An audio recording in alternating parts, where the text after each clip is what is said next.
I think my journey to van life is probably pretty non-traditional. One amenity I was not willing to sacrifice while on the road was showering. This is the main part of the van that I live in. I do everything in bed. I always say, if I did it, you can do it.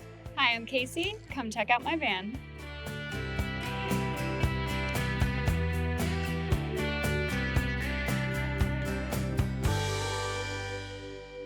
The kitchen was one of the first things I think I planned out for the van. Everything in here I built myself, but I was coming into the build with no building skills whatsoever. No, I'm really happy with how everything turned out, and it's nice for me to be able to say that every piece of this was mine.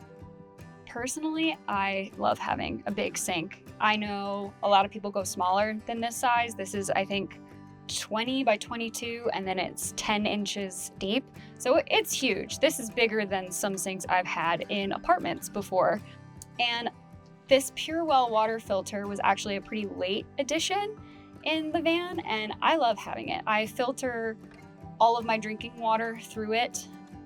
I feel like I have plenty of storage in the van. I have 3 upper cabinets, 3 drawers, and this whole space underneath my sink. So in terms of room for all of my appliances, I feel like I have more than enough space. I've just kind of put things where they make sense to me, and wherever I go to reach for something, I figured that out once I was on the road. There were a lot of things I switched from one place to another because it just didn't make sense where I had placed it at first. So it's all a little bit of a learning process. On the other side of my kitchen, we have my refrigerator. I went with a Dometic CRX 110S, I believe, and it is a 12-volt fridge. It can be either 12-volt or 120-volt AC. So obviously I hooked it up to 12-volt. It's super efficient to have in the van, and there's a ton of space. I have a little bit of a freezer compartment that's just enough to keep ice cubes and popsicles, and the rest of it, honestly, it gives me more space than I've had in some of my shared apartment refrigerators, so I'm super happy with it. Initially, I thought this whole side of my kitchen was going to be extra countertop space. I added a little flip-up portion that I thought was going to give me more space to cook, and after living in the van now, it turns out that this is entirely Olive's domain. She loves this flip-up extension to stare out the side window, so I wouldn't call this a food-safe prepping area anymore, but I'm happy to sacrifice a little bit of my kitchen prep area for her comfort. I think my journey to van life is probably pretty non-traditional. I did 4 years of college, I did a master's program, and then I went to medical school. And right after graduating from med school, my mom passed away. And I think between processing that loss and the burnout that I had just kind of accumulated over 9 years of schooling, I felt compelled to try something new. My mom's name was Margaret. And when I thought about what I wanted to name the van, another very common nickname for Margaret is Maggie. So that's how I named my van. My van's name is Maggie, and it feels like not just the build as a whole, but what it's allowed me to do, travel and live this lifestyle. I really feel like it's honoring her memory, and it's allowing me to do things that she never got the opportunity to do. I think I just wanted to do it early in my life when I know I'm able to, in case I don't have the time either. Like, no one knows how much time they have. So I think it's really important that you don't just work towards a goal in life for the sake of success or achievement, but you do things that also feed your soul and make you happy, and there isn't a guaranteed better day, you know?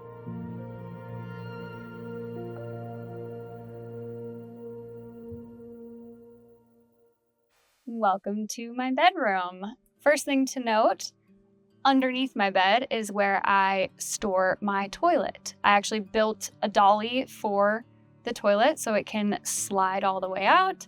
It's a composting, urine diverting style toilet. It has an internal air filter and fan, which helps keep everything smelling normal in such a small space. But I do like it so far. I have no qualms with it. For me, it works well. This is the main part of the van that I live in. I do everything in bed. So I spend probably 75% of my time up here when I'm in the van. And that's just how I've always been. That's actually one of the reasons I opted to go with a stationary setup versus a converting bed setup. I know that's controversial, but I know myself. I know I'm not going to be hosting any dinner parties. I like my space. I like my sleep. So I'm really comfortable back here. This feels very much like home. Doesn't really feel like an adjustment at all. This is a full-size mattress. I didn't have to trim it to size at all because I made these bed cutouts. I really preferred the architecture of an arch versus a standard rectangular cutout or a flare.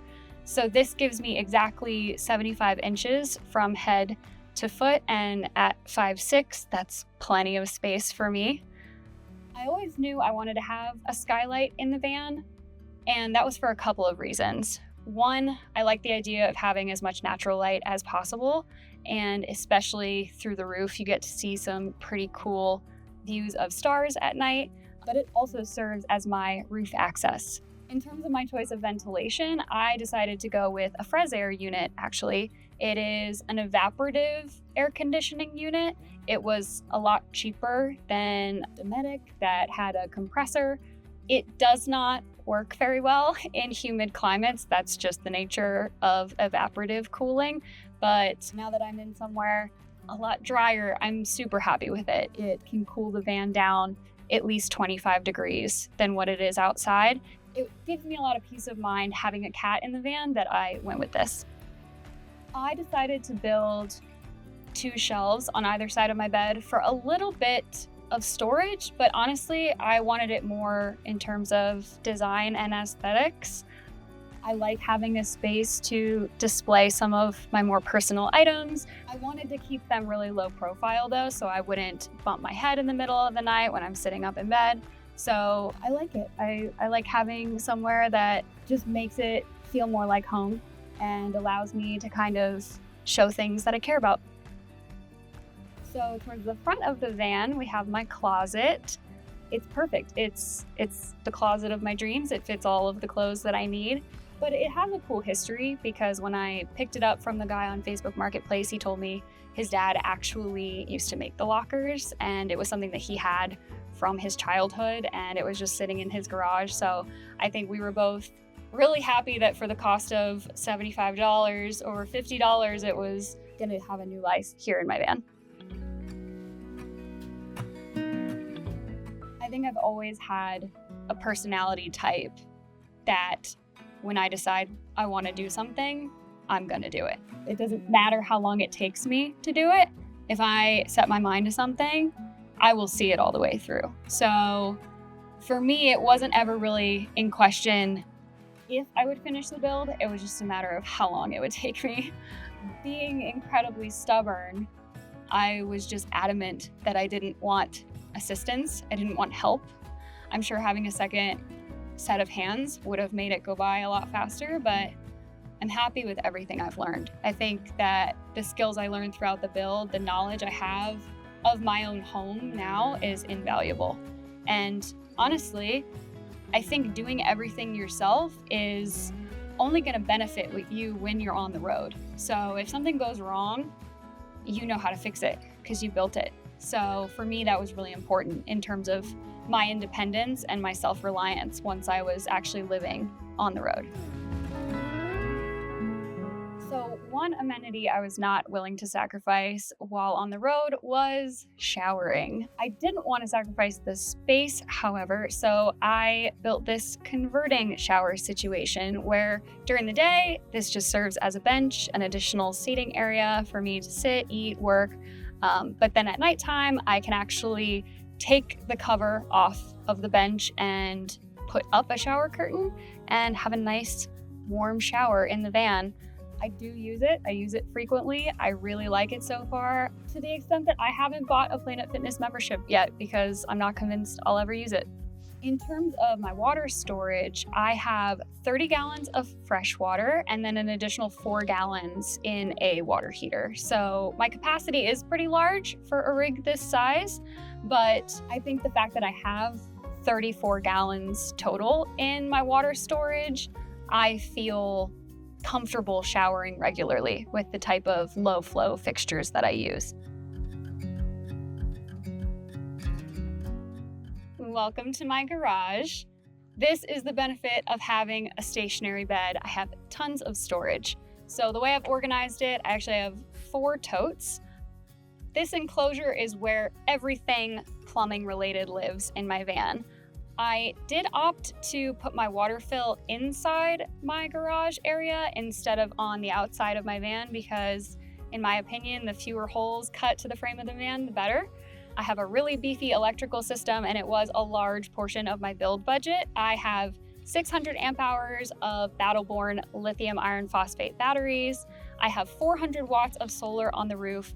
And in terms of my Victron components, I have a 3000 watt inverter, I have a solar charge controller, and I also have an Orion DC to DC charger, which means I can replenish my battery bank 3 ways. I can charge it while I'm driving on the road from my van battery, I can hook up to shore power, or I can charge it via solar.